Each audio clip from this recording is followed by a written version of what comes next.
Welcome to my channel. In this video, I will show you how to download LD Player and install WorldBox on your PC step by step. So let's get started.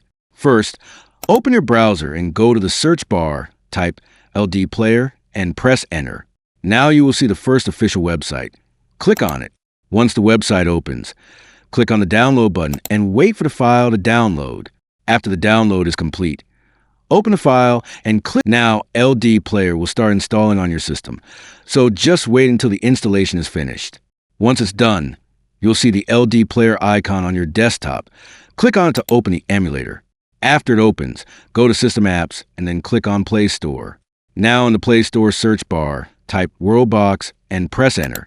From the results, click on the WorldBox game and then click on Install. Wait for the installation to complete, and once it's done, you will see the app available inside LD Player. Now you can open it and start playing WorldBox on your PC easily. So that's it. If you like this video, then subscribe and press the bell icon for updates.